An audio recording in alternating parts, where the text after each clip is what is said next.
Chapter 1. It's a Tuesday in mid-August when I get the call.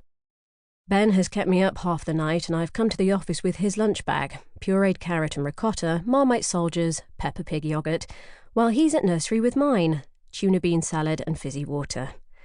It's 11:30 when the phone rings and I'm playing the game I play where I divide the day into manageable quarters. I've already made it from breakfast to the mid-morning crime team diary meeting and, by lunchtime, I'll be halfway there. There will only be another 2 quarters of the day. I can't even begin to think about it as a 14-hour stretch. That's way too long, until I can crawl back under the duvet and close my eyes, even if just for a little while. I pick up the phone. Lucy, our receptionist, says, "Annalise Finch for you," and then she's gone. "Sarah, how are you?" Annalise speaks earnestly into the receiver with an emphasis on the you. She waits for an answer, which not everybody does. "Yeah, good, good," I tell her, and then I feel the bitter sting of tears. This is my latent Pavlovian response to any gesture of kindness towards me, no matter how small. Annalise is an ex-work colleague, but I also think of her as a friend. Do I tell her that I haven't had a decent night's sleep in months? That my head is throbbing and my eye sockets ache? Do I warn her that I'm scared to open my mouth and talk on days like today for fear of jumbling up my sentences or dropping nouns? I know Annalise well enough to know that she's not the sort of person that judges you, and besides, she's a woman who has had small children, so she's halfway to knowing what this is like. Although her children are ordinary, regular children, of course. Her children are normal.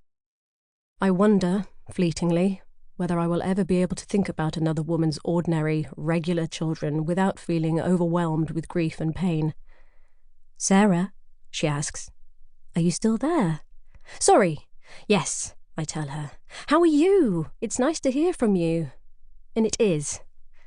I'd forgotten how much I liked Annalise, or Anna, as I've always known her at work.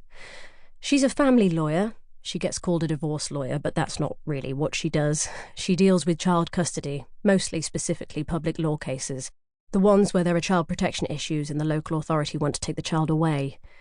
We used to see each other at the local magistrate's court sometimes when we both worked at Cartwright and Taylor, and when we were both there late, as we often were, we would stop off for a drink on the way home. Of course, that was before Ben. I don't get to do things like that very much these days. But I'm happy to hear a friendly voice on the phone, the voice of someone with whom, on a day like today, when I'm feeling at my very most mortal, I don't have to pretend to be the sort of professional superwoman that I'm always reading about in the Law Society Gazette. "I'd love to chat," Anna says, "but listen, I've got a case for you." Her voice echoes a little down the receiver. I'm guessing I'm on speakerphone. It's serious. It's an attempted murder of a child. And then she's off, talking rapidly, and I'm missing what she said. I reach for a pen, grabbing the notebook that's on the desk in front of me and finding a fresh page, and as I do so, I nudge my coffee cup and a stream of light brown liquid leaps over the rim and across the desk. I'm instantly overwhelmed with the urge to either punch somebody or throw myself out of the window, the small puddle of coffee in front of me magnified by lack of sleep into Atlantic proportions. Instead, I tuck the phone under my chin, pull a pack of baby wipes out of my handbag, take out a handful and drop them, one by one, onto the desk. "You're really the best person I can think of for this," Anna is saying. "I'm really sorry, Anna," I interrupt her. "I didn't catch all of that. Would you mind starting again?" "Oh, no, of course not." She picks up the phone and her voice comes into focus. "It's one of my clients. She's accused of trying to kill her 11-month-old baby. Her name's Ellie. She's a young mum, 20 years old. Cut a long story short, she's poisoned him, and then while he's in hospital recovering, she's gone into the ward and tried to kill him again." "Jesus, how?"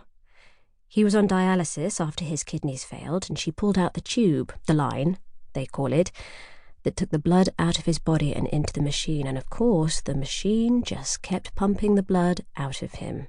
She covered him with the blanket to hide it, and he nearly bled to death.